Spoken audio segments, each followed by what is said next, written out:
Om Purnamadaha Purnamidam Purnat Purnamudachyate Purnasya Purnamadaya Purnamevavasishyate.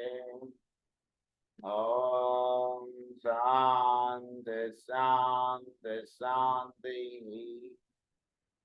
Asato Ma Sadgamaya Tamaso Ma Jyotirgamaya Mrityorma Amritangamaya.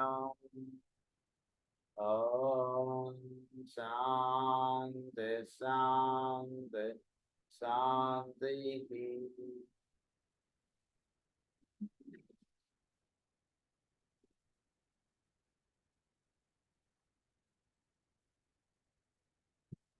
Rules inducing soul control గురించి మనం చదువుకుంటూ ఉన్నాం.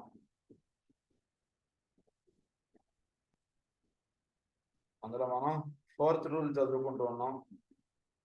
అందులో మనం creative art గురించి ఇక్కడ ఎక్స్ప్లెయిన్ చేస్తున్నారు మనకి. దాని గురించి ఫర్దర్గా మనం చదువుకోండి. The line of least resistance which seeks not to understand the way in which the inspiration comes, or how the externalization of the vision becomes possible, or the technique of the inner activities, but simply follows an impulse. Creative work antuntadi, it simply follows an impulse. ante oka impulse antuntadi vadiki andutundi, దాన్ని base చేసి వాడు work చేస్తూ ఉంటాడు. It simply follows an impulse. So creative work antuntadi is the line of least resistance which seeks not to understand the way in which the inspiration comes.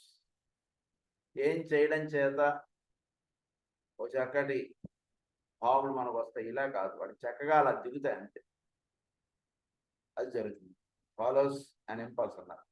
Again, it indicates an uneven, unbalanced development which results from the fact that through specialization or focused intense interest for a period of lives, there comes one line of endeavor.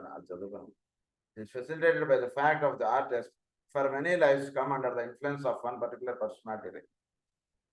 Hence, the occult paradox stated above, which warrants the attention of artists. So, వీడు ఒక personality రే ఎన్నో జన్మలుగా వీడు చక్కగా ఒక creative ఆర్టిస్ట్గా వీడు తయారవడానికి క్రితం జన్మలో ఒక 5% వచ్చింది, ఈ జన్మలో 10% వస్తుంది, వచ్చే జన్మకి 15% అలా పెరుగుతూ వస్తుంటుంది. ఈగోయిక్ రేలో క్రియేటివ్ వర్క్ అంటుంది. తద్వారా వీడి యొక్క పర్సనాలిటీ రే ఎప్పుడు కూడా సేమ్గా ఉంటుంది అని చెప్తున్నారు. అంటే పర్సనాలిటీ రే ఎప్పుడైతే సేమ్గా ఉంటుందో అప్పుడు ఈగోయిక్ రే చక్కగా అది అన్ఫోల్డ్ అయిపోవడానికి ఎక్కువ సుముఖంగా, ఎక్కువ దానికి తేలికగా ఉంటుంది అని చెప్తున్నారు. So it is. సో అందుగురించి వీడి యొక్క పర్సనాలిటీ రే it will be the same for all throughout the lives అన్నమాట. Hence, the occult paradox stated above. Another factor upon which failure is often based is the supreme conceit and ambition of many artists. Ambition of many artists. Adi failure avadani karananga untundi. There is the ability to excel in same field and in that one particular evidence great capacity than the average man. But there is not the ability to live as a soul, and the wanted excellence is only in one direction. There is frequently no life discipline or self-control, but instead there are fights of genius, stupendous achievement in the chosen line of art, and a life lived in contradiction to the divinity expressed through the artistic achievement. So వాడికి అందుతూ ఉన్నటువంటి దానికన్నా వాడు జీవించదలుచుకున్నటువంటి విధానంలో వాడు ఎక్కువగా artist వెళ్ళిపోయే అవకాశాలు ఎక్కువగా ఉంటాయి. జాగ్రత్త పడండి అంటాడు. అంటే వాడికి ఒక వ్యూలోనే వాడు ఎక్కువ వెళ్ళిపోతుంటాడు. పైనుంచి సోల్ లెవెల్లో నుంచి అందుతూ ఉన్నది చక్కగా వీడు తీసుకుని చేసుకుంటూ వెళ్ళడం అనేటువంటిది మార్గం. అలా కాకుండా వాడు కేవలం ఇలాంటి కవితలు మాత్రమే రాస్తానంటాడు. అలాంటి వాటిలో వీడు స్పెషలైజేషన్ అన్నట్టుగా కొందరు తయారైపోతారు. పలానా ఆయన రాశాడంటే పలానా ఛందస్సులోనే రాస్తాడండి అంటారు. ఇలా ఏదో వెళ్ళిపోతాడు అన్నమాట. అలా వెళ్ళిపోవడం చేత ఏమవుతుంది, వాళ్ళకు అందుతున్నటువంటి విషయాలు అందకపోవడం అనేటువంటి జరుగుతుంది. తద్వారా వాళ్ళు చేరవలసినటువంటి గమ్యాన్ని చక్కగా వెళ్ళి చేరలేకపోతూ ఉంటారు. అది ఇక్కడ చెప్తున్నారు. Genius is ever the expression of the soul in some creative activity. Genius ఎవడంటే సోల్ నుంచి అందుతున్నటువంటి క్రియేటివ్ యాక్టివిటీని భౌతిక రూపంలో తీసుకొచ్చేటువంటి వాడిని జీనియస్. ధర్మగురువుల మార్గంలో ఇచ్చినటువంటి పదాలని జాగ్రత్తగా మనం అవగాహనలో పెట్టుకోవాలి. Thus revealing the world of meaning, of divinity and hidden beauty, which the phenomenal world usually veils. అంటే ఫినామినల్ వరల్డ్ లో ఇప్పటి వరకు అందుకోనటువంటి విషయాన్ని జీనియస్ అందుకున్నాడని అంటారు. ఇప్పుడు జీనియస్ అని ఎందుచేత వీడు పిలువబడతాడంటే వీడికి సోల్ లెవెల్లో వీడి ఒక కనెక్టివిటీ అంటే ఎస్టాబ్లిష్ అయ్యి అక్కడ ఉన్నటువంటి విషయాన్ని చక్కగా వీడు డీకోడ్ చేసి అందరికీ అర్థమయ్యేటట్టుగా తీసుకొచ్చేటువంటి వాడిని జీనియస్ అంటారు. World usually veils, but will someday indicate in truth. So దాంతో మనకి 4th rule కంప్లీట్ అయింది. Now we are proceeding with the 5th rule, the factor of analysis. The 5th conditioning quality or activity of the soul is the factor of analysis. The conditioning activity ఏంటిదంటే 5th factor of analysis. It constitutes a law governing humanity. This must ever be remembered. Analysis, discrimination, differentiation, and the power to distinguish are divine attributes. Analysis, discrimination, differentiation. చక్కగా అక్కడ ఉన్నటువంటి విషయం ఏ రకంగా ఇది వేరు, ఈ స్థితి సవికల్ప సమాధి నిర్వికల్ప సమాధికి తేడా చెప్పండి అన్నారు. చక్కగా దాన్ని వివరించి చెప్పగలిగేది దాన్ని ఏమన్నారంటే డిఫరెన్షియేషన్. అది ఈ పాయింట్ ఇక్కడ. ఆ స్థితి ఆ విషయాలు మనకు చక్కగా అది ఎవరు చెప్పగలుగుతారంటే సోల్ తోటి చక్కగా కనెక్టివిటీ ఉన్నటువంటి వాడికి వాడు చక్కగా అనాలిసిస్ అంటే చక్కగా చేయగలుగుతాడు. Analysis, discrimination, differentiation and the power to distinguish or divine attributes. When they produce a sense of separateness and of difference, they are then stimulating personality reactions and are consequently personally misused and misapplied. So ivi when they produce a sense of separateness and of difference, ivi higher level lo cheppinappudu ala ఉదాహరణకి హోమియోపరంగా ఊరికినాయి మనకి తెలుసుకోవాలంటే ఒక ఔషధానికి ఇంకో ఔషధానికి చాలా తక్కువ పాటి differences ఉంటాయి. అలాంటి వాటిని చక్కగా అవగాహన చేసుకొని చక్కగా గుర్తుపెట్టుకోగలగడం అంటున్నది సోల్ క్వాలిటీ. అది లోవర్ లెవెల్లో దిగినప్పుడు అది ఏమవుతుందంటే ఒకటి ఏ రకంగా భిన్నం అన్నటువంటి దానిలోగా వెళుతుంది. సపరేట్నెస్, నేను ఏ రకంగా వాడికన్నా గొప్పవాడిని, ఏ రకంగా వాడికన్నా అధికుడిని, ఏ రకంగా వాడికన్నా భిన్నత్వం కలిగినటువంటి వాడిని, వీడు ఇలాంటి వాటిల్లోకి వెళుతుంది లోవర్ లెవెల్లోకి దిగినప్పుడు ఈ quality.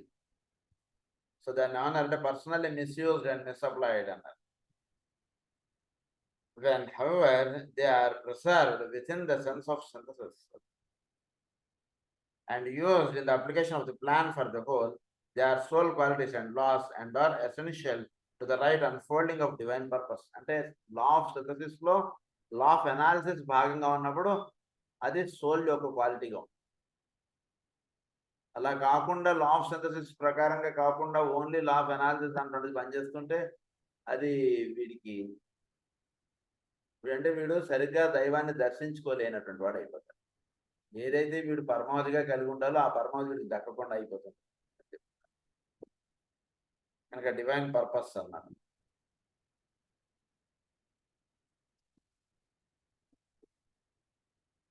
Essentially to the right, they are soul qualities and laws and are essential to the right unfolding of divine purpose. the plan of God comes into being through the right use of emphasis. And when we emphasize one aspect or quality, temporarily we exclude or relegate into brief abeyance another aspect or aspects. So దైవం యొక్క కార్యక్రమాన్ని లేదా ఆయన యొక్క ఈ విధానమును ఒకటి ఏర్పాటు చేసుకుంటూ ఉన్నప్పుడు ఇంకొక దాన్ని పక్కదోవ పెట్టేసేస్తాం. ఉదాహరణకి మనం ఏదైనా హోమియోపతిని ఏదైనా చదువుకుంటాం, మిగిలిన విషయాల్లో మనం పెద్దగా దృష్టి పెట్టాం. కానీ నిజానికి లా ఆఫ్ అనాలిసిస్ అనుకోండి చక్కగా తెలుసుకున్నటువంటి వాడు అన్నింటినీ చదువుకొని చక్కగా ఏ శాస్త్రం ఏంటి చెబుతోంది అన్నటువంటి విషయాన్ని చక్కగా అవగాహనలో పెట్టుకుంటాడు. అది ఇక్కడ తేడా. This is a major part of activity of the law of cycles with which the masters work. It involves on their part the constant use of the faculty to analyze and the power to discriminate. ప్రధానంగా పరమగురువులు లా of analysis అంటుంటే దాన్ని చక్కగా వాళ్ళు ఆ లా ప్రకారంగా ఎక్కువగా పనిచేస్తున్నారు. ఏంటి లా ఆఫ్ అనాలిసిస్ అంటే, ఉదాహరణకి మానవుడు ఇదివరకు ఉన్నటువంటి మానవుడు ఇప్పుడు ఉన్నటువంటి మానవుడు తేడా ఉన్నాడు, లేదా ఇప్పుడు ఉన్నటువంటి కాలమాన పరిస్థితులకి తగ్గట్టుగా వీడు ఏ రకంగా వీడు తయారవగలుగుతాడు. ఏముంది సార్, అప్పుడు రోజులు ఇలానే ఉన్నాయి, ఇప్పుడు రోజులు ఇలానే, పెద్ద తేడా ఏముందండి అంటే, తేడా అంటున్నది గమనించగలగడం అంటున్నది సోల్ లెవెల్లో ఉండేటువంటి క్వాలిటీ. 2000లో ఉన్నటువంటి మానవుడి యొక్క ఉదాహరణ, 2000లో ఉన్నటువంటి మానవుడి యొక్క ఆలోచన వేరు, 2023కి వచ్చేటప్పుడు మానవుడి యొక్క ఆలోచన వేరు. దీన్ని ఏమన్నారంటే లా ఆఫ్ అనాలిసిస్. అంటే చాలా సూక్ష్మంగా ఉంటుంది, దర్శించలేకుండా ఉంటుంది తేడా. ఇది నిజమా, ఇది అబద్ధమా, ఇది ఏంటి అంటున్నదిగా ఉంటుంది. ది ఇన్నర్ లైఫ్ అంటుంటే దాంట్లో బ్లడ్ పీటర్ గారు ఆస్ట్రల్ ప్లేన్ గురించి చెప్తారు. అక్కడ చెప్తూ ఆయన అదే అంటారు, ఎలా ఉంటుందండి అంటే కనుక ఇది నిజమా లేదా ఇది ఆస్ట్రల్ ప్లేన్కి సంబంధించింది, అంటే ఫిజికల్ ప్లేన్ ఆస్ట్రల్ ప్లేనా సంబంధించిందా అంటున్నది ఒక్కొక్కసారి కన్ఫ్యూజన్ వచ్చేస్తుంది. అలా ఉంటుంది. సో లా ఆఫ్ అనాలిసిస్ అంటుంటే చక్కగా తెలుసుకున్నటువంటి వాడు, ఓకే ఇది ఆస్ట్రల్ ప్లేన్లో ఆస్ట్రల్ ఫిజికల్ ఆస్ట్రల్ మెంటల్, ఎక్కడ ఏ ప్లేన్కి సంబంధించినటువంటి థాట్ ఇది, ఏ ప్లేన్కి సంబంధించినటువంటి యాక్టివిటీ ఇది అటువంటిది, లేదా ఇది మెంటల్ ప్లేన్కి సంబంధించిన, ఇదంతా తెలియాలంటే వీటిలో లా ఆఫ్ అనాలిసిస్ బాగా పనిచేయాలి. ఇదంతా కూడా లా ఆఫ్ సింథసిస్లోనే ఒక భాగం. స్పెషల్ సింథసిస్లో మధ్యలో ఉన్నటువంటి 7 ఉపపొరలు ఉన్నటువంటి దాన్ని చక్కగా వీడు అర్థం చేసుకోవాలి అంటే వీళ్ళు లా ఆఫ్ అనాలిసిస్ బాగా చక్కగా ఇచ్చుకోవాలి. ఆ పాయింట్స్ ఇక్కడ ఎక్స్ప్లెయిన్ చేస్తాను. The fact that in time and space the pace of opposites hold sway, and that they are used by the masters to wave the web of life is indicative of this primary differentiation. So ఈ life aspect అంటున్నది జీవులు అంటువంటి వాళ్ళని తయారు చేయడంలో, ఈ time and space అంటుంటే దాంట్లో జీవులు తయారవడం అంటుంటుంది వీళ్ళు ఈ లా ఆఫ్ అనాలిసిస్ అంటుంటే చక్కగా అవగాహనలో పెట్టుకుని ఇప్పుడు ఉన్నటువంటి కాలానికి తగ్గట్టుగా జీవుల్ని ఏం చేయడం చేత వీళ్ళు సాధన అంటుంటే చక్కగా చేసుకోగలుగుతారు అంటువంటి విషయానికి తగ్గట్టుగా పరమ గురువులు పనిచేయడం అంటుంటే జరుగుతాం.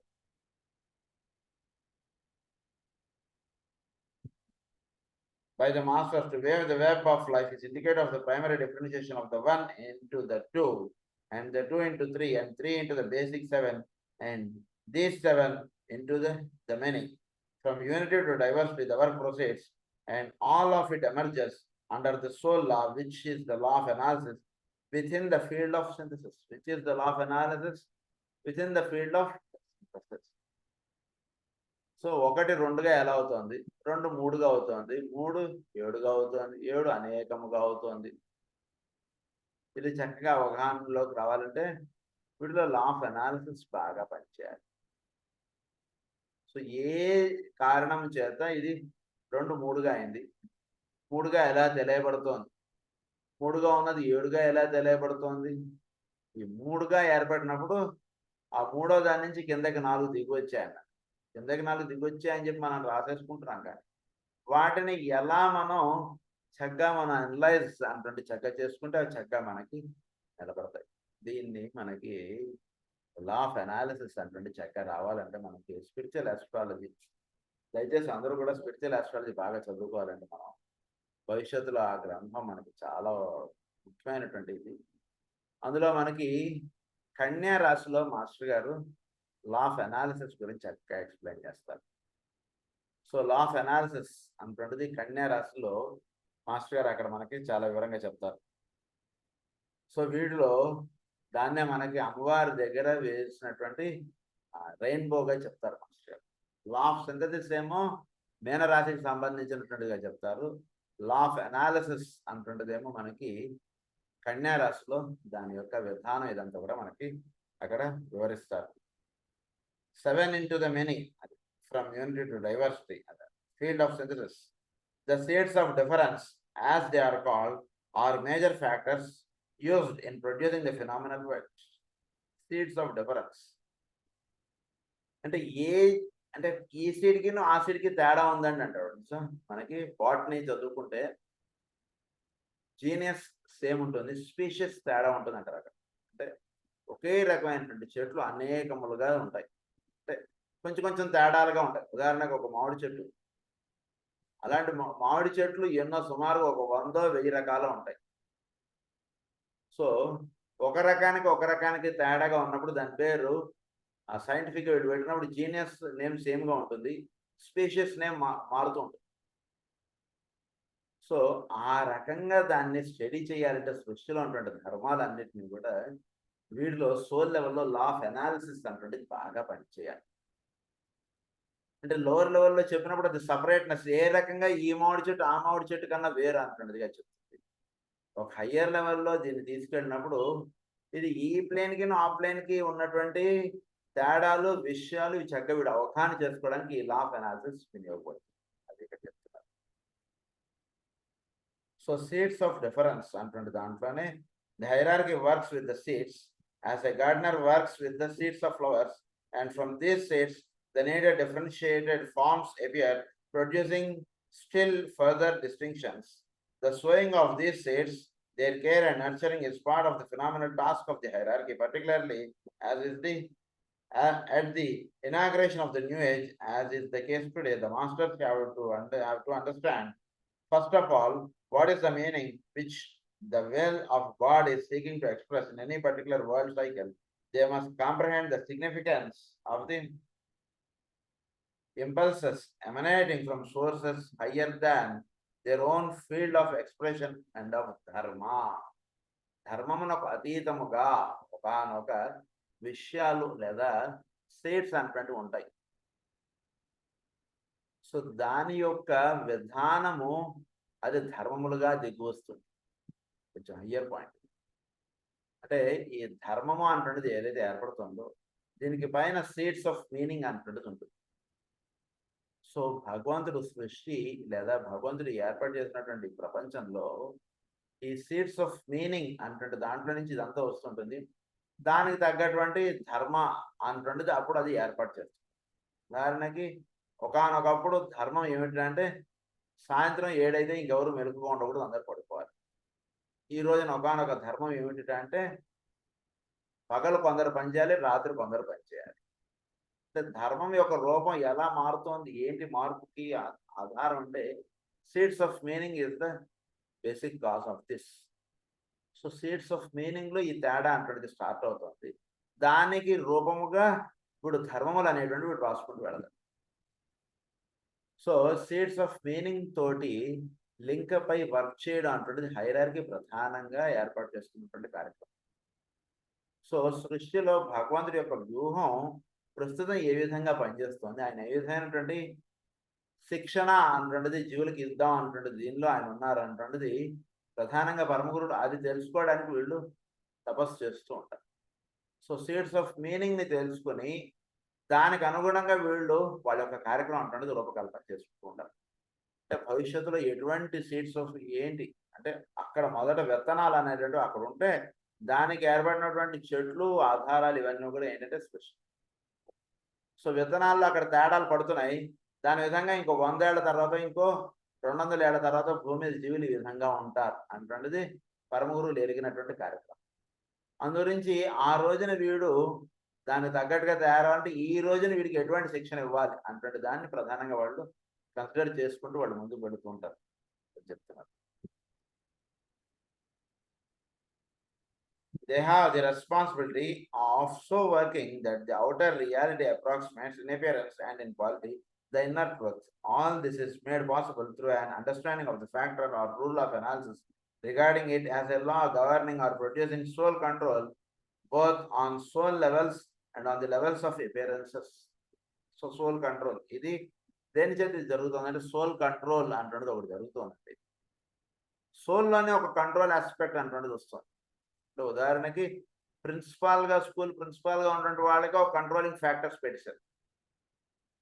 సో వాళ్ళ కంట్రోలింగ్ ఫ్యాక్టర్స్ అంటున్నది పెట్టేసి ఆ స్కూల్కి క్వార్టర్లీ పేపర్లు హాఫ్ ఇయర్లీ పేపర్లు ప్రభుత్వమే ఇస్తుంది అంటున్నది పెట్టేటికి ఏమవుతుంది, ఈ ప్రిన్సిపాల్గా ఉన్నటువంటి వాళ్ళు వీళ్ళందరూ కూడా ప్రభుత్వం అది దానిలో వీళ్ళందరూ కూడా ఒక పార్టీగా వీళ్ళందరూ ఉండిపోవడం అటువంటి జరిగిపోయింది. సో ఆ రకంగా సోల్ అంటుంటిదే ప్రధానంగా వీడు కంట్రోల్ చేయడం అంటుంది పెట్టేటడికి. తద్వారా భౌతికమైనటువంటి జీవులుగా వీళ్ళు ఉంటూ ఉన్నప్పుడు ఆ అపియరెన్సెస్ అన్నారు దాన్ని, అది కూడా ఒక కంట్రోలింగ్ ఫ్యాక్టర్ అంటే వాటికి కూడా అందివ్వబడడం అంటే జరిగింది. దీనిలో దాని వల్ల law of appearances, level of appearances అన్నారు. This is one of the major task of the hierarchy and involves the keenest type of mind control of intuitive apprehension and of analytical desire. జాగ్రత్త ఈ పదాలు అర్థం చేసుకోండి అంటున్నారు. Intuitive apprehension and of analytical desire. We should do well to ponder upon these terms. ఏంటి అన్నారు? Intuitive apprehension. So జీవుల్లో వాళ్ళు బుద్ధి అంటువంటిది ఒక చక్కగా ఒకవైపుగా వెళుతోంది, ఇంట్యూటివ్ అప్రహెన్షన్. తర్వాత అనలైటికల్ డిజైర్, దీన్ని తేడాలు అంటున్నది వీడు గమనించడం అంటున్నది ఎక్కువగా జరుగుతుంది. జాగ్రత్తగా తెలుసుకోండి. ఇంట్యూటివ్ అప్రహెన్షన్ అంటే బుద్ధిమయ లోకాల్లోకి విచ్చుకోవడం అంటున్నది ఎక్కువగా సాగుతోంది. అనలైటికల్ డిజైర్ ఇది ఏ రకంగా తేడా, కంప్యూటర్స్ ఈ ప్రాజెక్ట్కి ఏంటి తేడా, ఇంకా దీన్ని ఇంకా హయ్యర్గా దీన్ని తీసుకెళ్ళినప్పుడు అప్పుడు ఎలా వస్తుంది, దాని ఏమన్నారంటే అనలైటికల్ డిజైర్. ఇంకా ఇప్పుడు కొంతవరకు మనం హాయిగా సుఖంగా అని బాగానే ఉంది, దీనిలో ఇంకా కాస్త పర్ఫెక్షన్ తీసుకెళ్తే అది దేని చేత ఏర్పడుతుంది అంటే అనలైటికల్ డిజైర్ అంటాడు, దాని చేత ఏర్పడుతుంది. బాగుంది, ఇల్లు వాకిలి అంతా చాలా చక్కగా చాలా కంఫర్ట్గా ఉంది ఇల్లు, కానీ దానిలో ఇంకా పర్ఫెక్షన్లోకి తీసుకెళ్తున్నారు ఆర్కిటెక్ట్లు వీళ్ళు. దానివల్ల అంటే అనలైటికల్ డిజైర్, ఇంట్యూటివ్ అప్రహెన్షన్ అన్నారు. అంటే ఉన్నటువంటి దాంట్లో ఇంకా ఏదో తక్కువ ఉంది, దీన్ని ఇంకొంచెం పైకి వెళ్ళాలి.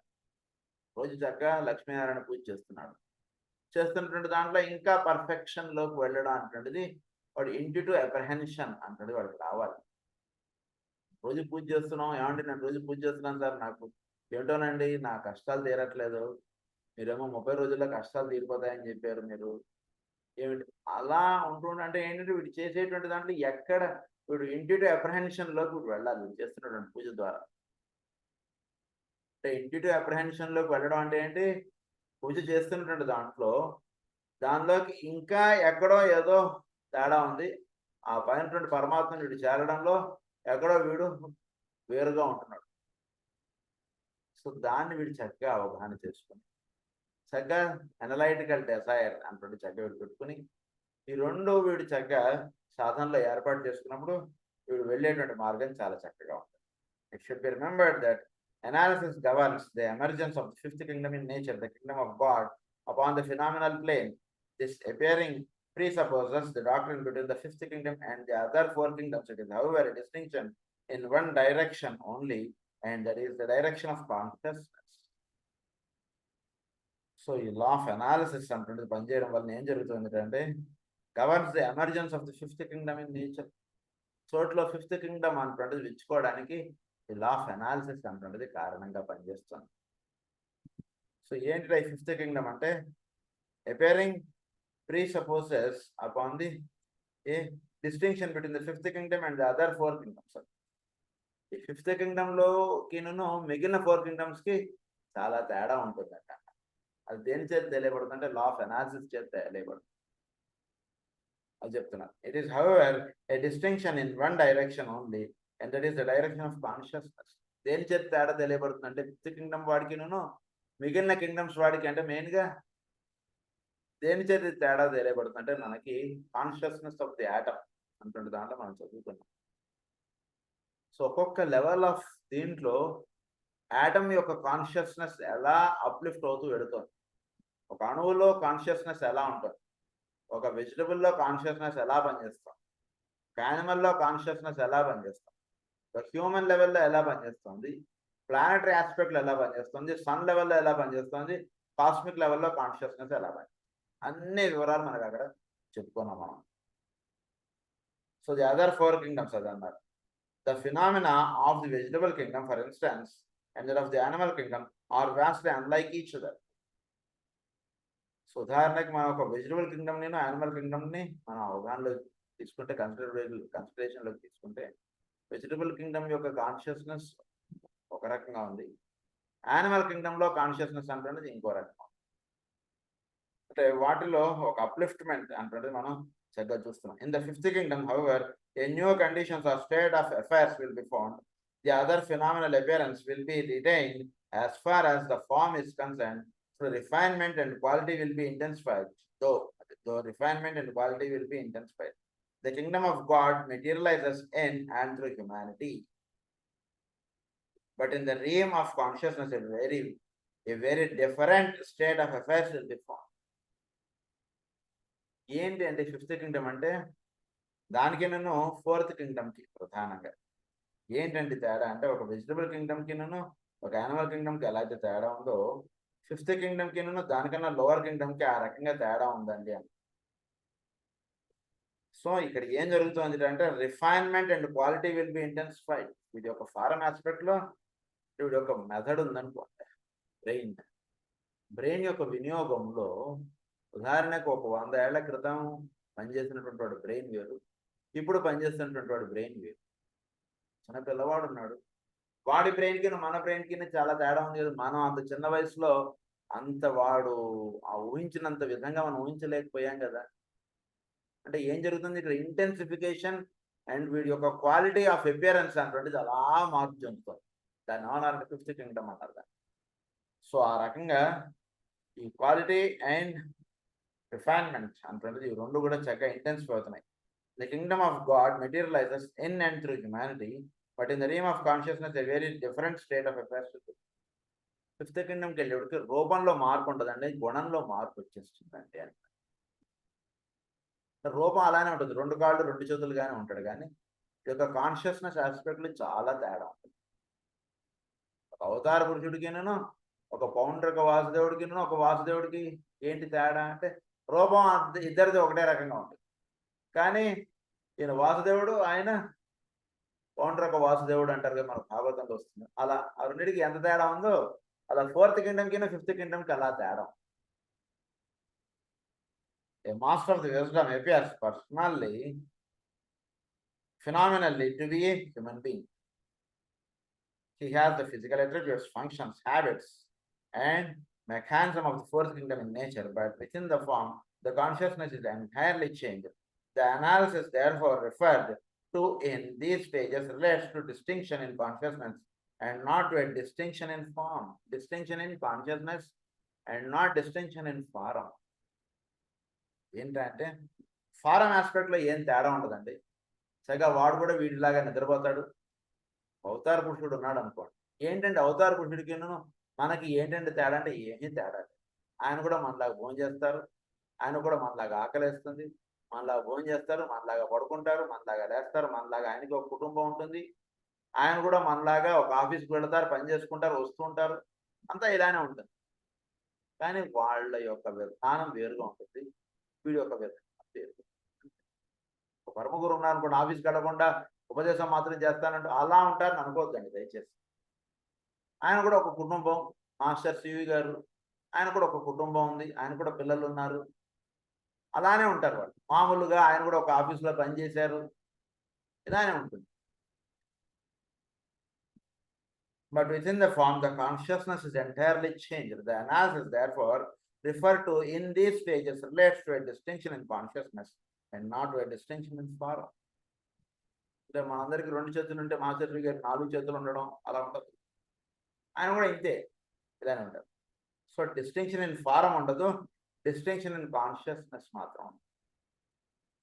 The symbol persists unchanged through perfected upon the outer plane, but its quality and state of awareness is as much changed as is that existing between a human being and a vegetable. ఒక వెజిటబుల్కి ఒక human బీయింగ్కి ఎంత తేడా అయితే ఉంటుందో consciousness లెవెల్లో, అలాగే ఒక మానవుడికినూ ఒక మహానుభావుడికి ఆ రకంగా కాన్షియస్నెస్లో తేడా ఉంటుంది. మిగిలిన విషయాలు అన్నీ సేమ్గానే ఉంటాయి. మామూలుగా ఆఫీస్కి వెళతారు, అందరిలాగా వాళ్ళు పనిచేస్తారు, అందరిలాగా వాళ్ళు నడుచుకుంటూనే వెళతారు, నడుచుకుంటూనే వస్తారు, అవసరమైతే బస్సులు ఎక్కుతారు, అన్నీ ఇలానే ఉంటుంది అంతా. అది చెప్తున్నారు. This is somewhat a new thought and its implications are stupendous. It is the secret of the entire shift at this time into the world of meaning and involves a new awareness and a fresh apprehension by humanity of a greater world of values. Humanity of a greater world of values. So the non అంటే meaning ఆస్పెక్ట్లోకి ఎక్కువగా అడుగు పెట్టినటువంటి వాళ్ళు ప్రధానంగా ఈ వీటిల్లో ఎక్కువగా వాళ్ళు దృష్టి సారించి వాళ్ళు జీవించడం, ఆ విధంగా వెళుతున్నటువంటి దాన్ని దర్శించడం ఎక్కువగా జరుగుతుంటుంది. So entire shift at this time into the world of meaning. So world of meaning అంటే కాన్షియస్నెస్. సో దేహాన్ని పట్టుకుని మనం వీడు ఎంతటి వాడు అనేటువంటిది మనం ఊహించలేం. బాగా గుర్తుపెట్టుకోండి. వాడు బాగా నామాలు పెట్టుకుని బాగా వస్తే ఆయన ఏదో మహానుభావులండి అని అనుకోకూడదు. అది వీళ్ళు నామం పెట్టుకుని రాలేదు, మామూలుగా షర్ట్ ప్యాంట్ వేసుకుని వచ్చాడు అనుకోండి ఒక పరమ గురువు. అదే ఈయన పరమ గురువు కాదు సార్, మనకు పెట్టినటువంటి మైత్రిలో గారి ఫోటో ఆయన పంచగట్టుకుని ఇలాదో ఉత్తరం కప్పుకొని ఇలాదో ఉంది కదండి, ఈయన మైత్రిలో వారు అని అనుకోని నేను అని అన్నాడు అనుకోండి, వాడు చాలా మోసగించుకున్నాడు అయిపోతాడు. అందులో ఆ ఫోటో తీసినప్పుడు ఆయన అలా ఉన్నారు, కానీ ఈరోజు ఇప్పుడు మన ముందు వచ్చినప్పుడు ఆయన ఒక ప్యాంట్ షర్ట్ వేసుకొని వచ్చేయచ్చు. సో రూపాన్ని బట్టి మనం వాళ్ళని తెలుసుకోలేము. అది జాగ్రత్తగా గుర్తుపెట్టుకోండి అంటున్నారు. The symbol persists unchanged through perfected upon the outer plane, but its quality and state of awareness is as much changed as is that existing between a human being and a vegetable. This is somewhat a new thought and its implications are stupendous. It is the secret of the entire shift at this time into the world of meaning and involves a new awareness and a fresh apprehension by humanity of a greater world of values. And here is the point of interest. It is an awareness carried forward into a new kingdom in nature while remaining a part of the world. So new kingdom in nature like వీడు అడుగు పెట్టడం, కానీ part of the world గానే ఉంటుంది. So ఉదాహరణకి ఇప్పుడు ఇంటర్మీడియట్లోకి వెళ్ళాడు, అంటే 11th క్లాస్లోకి వెళ్ళాడు, కానీ ఇప్పుడు 10th క్లాస్లో ఎలా అయితే స్కూల్ డ్రెస్ వేసుకుని ఎలా అయితే వీడు పుస్తకాలు బ్యాగ్ తీసుకుని కరెక్ట్గా టైంకి రావడం, అవన్నీ అవే రూల్స్ పడతాయి. కానీ ఇప్పుడు వెళ్ళినటువంటిది ఏంటంటే ఇంటర్మీడియట్ లేదా 11th క్లాస్. కాలేజ్ వాళ్ళు స్కూల్ వాళ్ళే 11th క్లాస్ 12th క్లాస్ కూడా పెట్టారు. సో అదే విద్యార్థి 10th క్లాస్ పాస్ అయిన తర్వాత వాడికి ఎటువంటి రూల్స్ అన్నీ ఉన్నాయి 10th క్లాస్లో, అవే రూల్స్ ఉంటాయి 11th క్లాస్. కానీ అక్కడ ఉన్నటువంటి టీచింగ్స్ వేరు, అక్కడ ఉన్నటువంటి వాడి విద్యార్థి యొక్క అవగాహన శక్తి వేరు, ఇవన్నీ చాలా తేడా. సో స్కూల్ డ్రెస్ వేసుకుని ఉన్నాడు కాబట్టి వాడు 10th క్లాసే ఉండొచ్చండి అంటున్నది అనుకోకూడదు. అలా into a new kingdom in nature while remaining a part of the world. It is not a part of the plan of God for a constant cyclic appearance of new and unpredictable forms to continue indefinitely.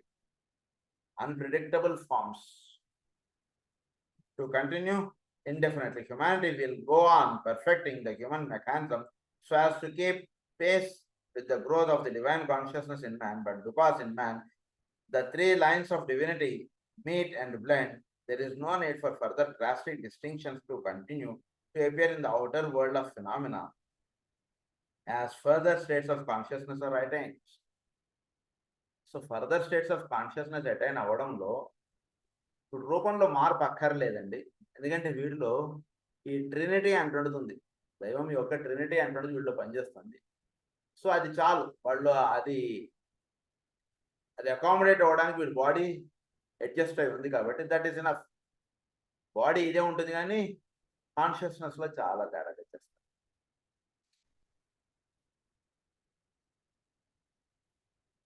The human mechanism so as to keep pace with the growth of the divine consciousness in man, because in man the three lines of divinity meet and blend. Divinity యొక్క 3 lines అంటే will, love, understanding, మూడు కూడా వాళ్ళు అందరుగా వాళ్ళు ఉన్నాయి కాబట్టి అది సరిపోతుంది.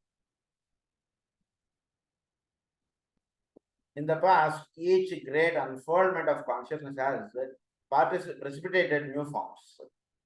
సో ఇంతకన్నా ముందు వీడు గ్రోత్ ఆఫ్ కాన్షియస్నెస్కి ఎప్పుడైతే వీడు గ్రోత్ ఆఫ్ కాన్షియస్నెస్ ఉందో అప్పుడు వీడు వెజిటబుల్ నుంచి యానిమల్కి రావడం, యానిమల్ నుంచి హ్యూమన్లోకి రావడం ఇది ఉంది. కానీ హ్యూమన్ దగ్గరికి వచ్చేసిన తర్వాత ఈ ట్రినిటీ వీడిలో పనిచేసేటువంటి క్యాపబిలిటీ బాడీలో ఉంది కాబట్టి human body is enough for further kingdoms.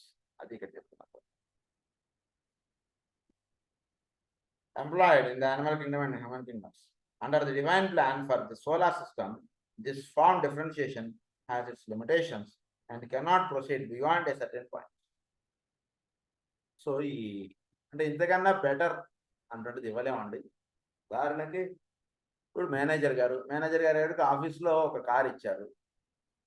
ఇప్పుడు సీనియర్ మేనేజర్ అయ్యాడు. సీనియర్ మేనేజర్ అయినా సరే ప్రభుత్వ పరంగా వీడికి అదే కార్లో వీడు తిరుగుతాడు. కానీ వీడి యొక్క క్యాడర్ మాత్రం సీనియర్ మేనేజర్. కారులో అదే కారులో తిరుగుతున్నాడు కాబట్టి ఎన్నాళ్ళైనా సరే వాడు మేనేజర్ అని అనుకుంటే వాడు ఫూల్ పడు. కారు మారకపోవచ్చు కానీ వీడు ఒక పోస్ట్ మాత్రం మారిపోయింది.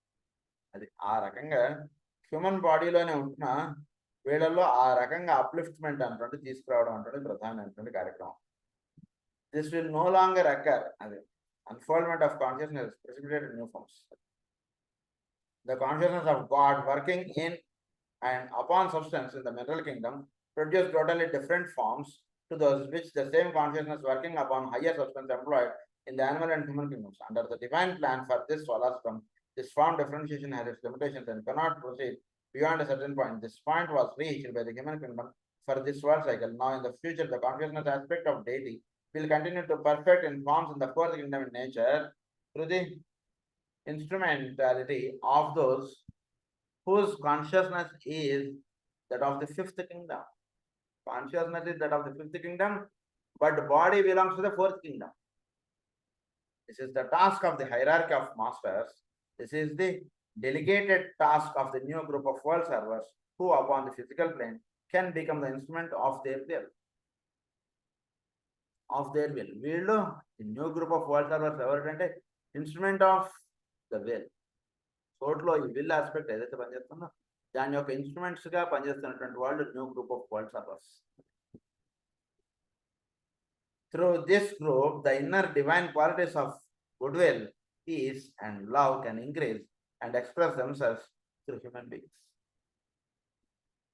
సో వీళ్ళ ద్వారా through this group the inner divine qualities of goodwill, will, love can increase and express themselves through human beings functioning in the forms of the fourth kingdom. So వీటి యొక్క will, love, understanding ఈ మూడు కూడా చక్కగా జీవుల్లో విచ్చుకోవడానికి ఈ new group of world servers వాళ్ళు ప్రధానంగా పనిచేస్తున్నారు. These points of interest have been discussed as it is essential that some understanding of the factor of analysis within the field of synthesis should be grasped. ఏ రకంగా ఇది field of synthesis లో ఇది భాగం, ఏ రకంగా ఇది అనాలిసిస్ అంటే చేసుకోవాలి అంటే చక్కగా అవగాహనలో చెప్తారు. లేకపోతే మాస్టర్ ఈకే అంటే సింథసిస్ గా చూడడం అంటే ఫైన్, ఓకే. మాస్టర్ ఈకే గారిలో ఫస్ట్ రే క్వాలిటీస్ ఎలా ఉన్నాయి, సెకండ్ రే క్వాలిటీస్ ఎలా ఉన్నాయి, థర్డ్ రే క్వాలిటీస్ ఎలా ఉన్నాయి, సెవెంత్ రే క్వాలిటీస్ ఎలా ఉన్నాయి, ఇట్ ఈస్ అన్నీ కలిపినటువంటిది synthesis. But law of analysis అంటే చేసుకున్నప్పుడు అందులో ఫస్ట్ రే క్వాలిటీ ఇవ్వండి ఈ రకంగా పనిచేస్తాం, సెకండరీ ఈ రకంగా పనిచేస్తాం. అంటే అలాంటి మహానుభావుల్ని మనం దర్శించడం కొంచెం సులభం. ఇది గురించి వాళ్ళ జీవిత చరిత్ర ఇలాంటివి చదువుకుంటున్నప్పుడు ఫస్ట్ రే క్వాలిటీ ఉంటుంది కాబట్టి ఈ రకంగా ఆయన కార్యక్రమాలు చేశారు. సెకండరీ క్వాలిటీ అలా మనం దీన్ని అంతా ఏమన్నారంటే లా ఆఫ్ అనాలిసిస్ చక్కగా మనకి అప్పుడు మనకి ఎక్కడెక్కడ ఏ ఆస్పెక్ట్స్ ఎలా వర్తిస్తున్నాయి అంటే చక్కగా మనకు అవగాహనలోకి వస్తుంది. Analysis is too often confused with separativeness. The problem is complex and difficult for an understanding of the underlying implications will emerge of the race grows in wisdom and in knowledge. We are here concerned with the concept of the plan as initiates have grasped. ఇక్కడ మనం సృష్టిలో ఉన్నటువంటి జగత్ వ్యూహాన్ని మనం దృష్టిలో పెట్టి మనం ముందుకు వెళ్దాం, కానీ ఇది ఏ రకంగా దానికన్నా భిన్నం అన్నటువంటి దాంట్లోకి మనం విడిపోతే మనం సరిగ్గా దీన్ని అవగాహన చేసుకొని వాళ్ళ అవుతాం. కనుక ప్లాన్ ఆస్పెక్ట్ని మనం చక్కగా కన్సిడర్ చేసుకుని వెళుతున్నప్పుడు ఏ రకంగా ఈ లా ఆఫ్ అనాలిసిస్ అంటే ఇక్కడ పనిచేస్తూ ఉంటుంది మనకు చక్కగా దర్శనం అవుతుంది. లేకపోతే దీన్ని సపరేటివ్నెస్గా మనం అర్థం చేసుకుంటాం కనుక జాగ్రత్తగా అవగాహన చేసుకుంటున్నారు. That completes the 5th rule. Now we are proceeding with the 6th rule. The quality innate in man to idealize. It is 6th rule. The quality innate in man to idealize. ఏంటి ఈ rule చెప్తుందంటే, it is interesting to note how automatically and naturally the factors inducing soul control as outlined up to this point have brought up to the sixth law or rule, the power innate, inherent and spiritually instinctual to idealize. వీడు ఒక idealised కావాలంటే వీడు ఒక role మేకర్గా వీడు అంటే చక్కగా 10 మంది వీడు ఆచరించినటువంటిది వాళ్ళు ఆచరించుకునేటువంటి విధంగా వీడు తయారవుతాడు. ఇన్నేట్ ఇన్ మ్యాన్, వాళ్ళలోనే ఉంది ఆ గుణం అంటారు. సో స్పిరిచువల్ ఇన్స్టింక్చువల్ అన్నారు, స్పిరిచువల్లీ ఇన్స్టింక్చువల్ అన్నారు. To idealise instinct, intellect, intuition, ideation and illumination. These are but differentiations and distinct aspects of one great inherent capacity in man and are found in all forms in all kingdoms in varying degree. First అన్నారు instinctual అన్నారు, తర్వాత intellectual, తర్వాత intuition, తర్వాత ideation అన్నారు, తర్వాత illumination. 5 ice. వీటిని జాగ్రత్తగా మనం ఒక్కొక్క ఆస్పెక్ట్ మన అంటే ఇది ప్రతి కింగ్డంలోనూ వర్తిస్తుంటాయి. అవి ఉన్నటువంటి స్థితులను బట్టి వాటిల్లో పనిచేయడానికి ఉంటుంది. కనుక ఒక మానవుడిలో కూడా ఇవి ఇన్స్టింక్చువల్ బిహేవియర్ ఉంటుంది, ఇంటలెక్చువల్ ఆస్పెక్ట్స్ ఉంటాయి, ఇంట్యూషనల్ ఆస్పెక్ట్స్ ఉంటాయి, ఐడియేషన్ ఉంది, తర్వాత ఇల్యూమినేషన్ కూడా మానవుడిలో పనిచేస్తున్నాయి. Hidden in the dark earth, whether it is the power of the tiny seed deeply hidden in the dark earth to penetrate through its surrounding barriers and to emerge into light, or whether it is the power of human being to rise from death in matter to life in God and to penetrate into the world of real from the realm of the unreal. It is all the one basic factor of idealism. Basic factor of idealism అంటున్నది ఇక్కడ ప్రధానంగా చెప్తున్నారు. So idealism అంటున్నది ఏంటంటే ఒక్కొక్క చక్కటి విధానం జీవితంలో వీడిలో ఇంకా అది తప్పితే ఇంకా వేరేది ఉండదండి. దృష్టి అనేది అంటామో అది. సో వీడిలో ఇది ఏదైతే జరుగుతుంటుందో దాన్ని చక్కగా వీడు ఒకే ఒక దృష్టిగా వీడి జీవితం అంటున్నది వెళుతూ ఉండడం అంటున్నది, వీడు కలిగి ఉండడం అంటున్నది ఎప్పుడు జరుగుతుంది అంటే చక్కగా వాడు జీవితం నందు ఒకే ఒక విషయాన్ని వీడు ఏర్పాటు చేసుకుంటూ జరుగుతుంది. లేకపోతే ఏమవుతుందంటే వీడు ఏర్పాటు చేసుకున్నటువంటి దానిలో భిన్నత్వం అంటున్నది వీడికి ఉంటూ ఉన్నప్పుడు వీడి ఐడియేషన్ అంటున్నది సిద్ధించదు. సో జీవితంలో ఒకే ఒక్క దృక్పథం కలిగి జీవించడం అంటున్నది వీడికి ఏర్పడినప్పుడు దాన్ని ఐడియేషన్ ఉన్నారు. తర్వాత వాడికి వచ్చినటువంటిది ఇల్యూమినేషన్.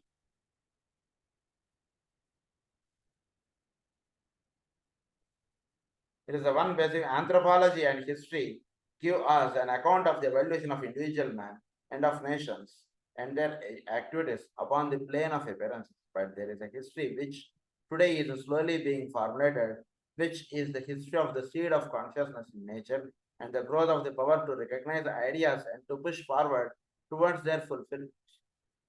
Consciousness అంటున్నది ఐడియాస్ నుంచి ఫుల్ఫిల్మెంట్ లోకి వెళ్ళడం అంటే జరుగుతుంది కాన్షియస్నెస్ ఆస్పెక్ట్. సో ఆ రకంగా అంటే ఒక ఐడియా సృష్టి ఒక ఐడియా నుంచి దాని యొక్క వ్యక్త రూపంలోకి ఈ కాన్షియస్నెస్ అంటున్నది ట్రావెల్ చేస్తాం. which is the history of the seed of consciousness in nature and the growth of the power to recognize ideas and to push forward towards their fulfillment. This is the new history which, as might be expected, in carrying us steadily into the world of meaning and revealing to us gradually the nature of those impulses and tendencies which have led the race steadily forward from the densest point of concrete primitive life into the world of sensitive perception. So concrete nature నుంచి sensitive పెర్సెప్షన్లోకి వీడిని తీసుకువెళ్ళడం అంటుంటే జరుగుతాం సృష్టిలో. So దాని ఏమన్నారు seeds of meaning. So వాటిలోకి జీవుడిని తీసుకువెళ్ళేది ప్రధానంగా ఏంటంటే వాడిలోనే ఉందంటే ఆ గుణం. అంటే పూర్తిగా బతుకునేటువంటి దాంట్లో నుంచి సూక్ష్మములోకి వీడు ప్రయాణించడం అంటే ఒక గుణం ప్రతి మానవుడిలోనూ ఉందండి. ఇన్నేట్ ఇన్ మ్యాన్ అన్నారు. అది చెప్తున్నాం, innate in man point of అది. It is in this field that the masters work and in which they call their disciples to be active. ధర్మగురువులు వాళ్ళ డిసైబుల్స్ వాళ్ళందరూ కూడా వాళ్ళలోనే ఉన్నటువంటి నిక్షిప్తంగా ఉన్నటువంటి గుణమునందు వాడు పెంచుకునేటట్టుగా చేస్తే చాలు, ఇంకేం చేయక. అది వాళ్ళ ప్రధానమైనటువంటి కార్యక్రమం. ఈ sixth rule, the quality innate in man to ideation. The power of ideas is only today beginning to be understood. The potency of ideation, the forms which ideas must take, and the promotion of the cult of right ideas is one of the major problems to be tackled in the village. So ideas అంటే చక్కగా అవగాహనలోకి తెచ్చుకొని అది ఏ విధమైనటువంటి teaching ఇస్తుంది అంటే చక్కగా తెలుసుకోవడం అంటున్నది ప్రధానమైనటువంటి విషయం ఇక్కడ మనకి సిక్స్త్ రూల్లో చెప్తున్నారు. So seventh rule now, the interplay of the great dualities. The seventh of these rules, that of the interplay of the great dualities, is one of the basic rules of soul control, and it is by no means an easy one of the student can grasp. It is the fundamental law of soul life. The reason why it is so hard to understand the paradox of soul unity through duality is that in speaking of the base of opposites, emphasis has for ages been laid upon the astral dualities and the need for humanity to choose the narrow path which runs between them. Upon the battlefield of the dualities, he stands and must find the razor-edged path which opens up before him and lands him before the portal of initiation. జీవితంలో two aspects, వాటి నాన్న అంటే base of opposites. వాటికి మధ్యలో ఒక razor path అంటే చాలా సన్నగా ఉంటుంది, జాగ్రత్తగా ఆ లైన్లో వీడు ప్రయాణించాలి. అది razor edged path అన్న దాని గురించి. దాని ఏమన్నా portal of initiation. But essentially, these pairs of opposites are only reflections of a higher and divine correspondence. The law here considered is that which governs the relation between life and form. Life కి form కి మధ్యలో ఒక సన్నటి దారి ఉంది. ఆ దారిగా వీడు వెళ్ళడం అంటున్నది సెవెంత్ రూల్ వీడిని సోల్ లెవెల్లో వీడిని గైడ్ చేసేటువంటిది. The interplay of the great dualities. ఈ ఇంటర్ప్లే, ఈ గ్రేట్ డ్యుయాలిటీస్ అంటే రెండు ఇంటర్ప్లే అవుతుంటాయి. ఆ రెండింటి మధ్యగా వెళ్ళడం అంటున్నది సోల్ యొక్క కంట్రోల్ చేతి, ఇదంతా కూడా సోల్ మీద పనిచేస్తున్నటువంటి లా ఇది ప్రధానంగా. Between spirit and matter, upon this we cannot here enlarge for only those initiates who have in their own lives transcended the lower reflection of dualities can even begin to grasp the true spiritual significance of this rule for soul control in its wider and more essential meaning. Wider control, it's more essential. So soul level లో ఇది జరుగుతున్నప్పుడు lower aspect నుంచి higher aspect వీడు lift-up అయినప్పుడు వీడు చక్కగా ఏ రకంగా ఈ రెండింటిని కంట్రోల్గా వీడు పెట్టుకుని చక్కగా రెండింటి మధ్యగా ఉంటుండే మార్గంలో వీడు ప్రయాణించుతాడు అంటుండేది ఆ ఇనిషియేట్ లెవెల్లో ఉంటుంటాడు చక్కగా దర్శనం అవుతుందండి అంటారు. లేని వాడికి ఏంటంటే అంటే లోవర్ లెవెల్ వైపు వీడు జారిపోవడము అంటే లిబ్రాలో మనకి ఈ విషయాలను కూడా మనకి ఎక్స్ప్లెయిన్ చేస్తారు spiritual astrology. There is therefore no need for us to enter upon the abstruse question in this treatise. Ours is rather the task to gain a wise understanding of the vision as far as the capacity of each of us will permit. So vision ఏంటంటే understanding of the vision as far as the capacity of each. So మనకి అంతవరకు ఈ pairs of opposites మనం ఎంతవరకు మనం balance చేసుకుంటూ వెళ్ళగలగడం అనేటువంటిది మనకి ఇవ్వబడినటువంటి విషయం. సరిగ్గా ఈ పేస్ ఆఫ్ ఆపోజిట్స్ ని బ్యాలెన్స్డ్ గా ఉండడం అంటున్నది only in this way will there come to us not only eventual release but also the strength to live in this world and to be of service to our fellow. దేని చేత జరుగుతుందంటే service to the fellow man అంటే చేసుకుంటున్న వాడు చక్కగా balanced వ్యూగా వీడు వెళ్ళగలుగుతాడు. So వాటిలో ఈ సెవెంత్ రూల్ అంటున్నది ఈ విధంగా పనిచేస్తుంటుంది. This completes the 7 rules of the soul inducing soul కంట్రోల్లో 7 రూల్స్ మనం 23 కంప్లీట్ చేసుకున్నాం. This completes the first part of the esoteric psychology volume 2. So ఈ ఎసోటెరిక్ సైకాలజీ వాల్యూమ్ 2 మొత్తం 3 పార్ట్స్గా చెప్తున్నారు. అందులో ఫస్ట్ పార్ట్ మనం 23 కంప్లీట్ చేసుకున్నాం. స్వస్తి ప్రజాభ్యః పరిపాలయంతాం న్యాయేన మార్గేణ మహీం మహీషాః గో బ్రాహ్మణేభ్యః శుభమస్తు నిత్యం లోకాః సమస్తాః సుఖినో భవంతు. లోకా సంస్థ సుఖనా. ఓం శాంతి.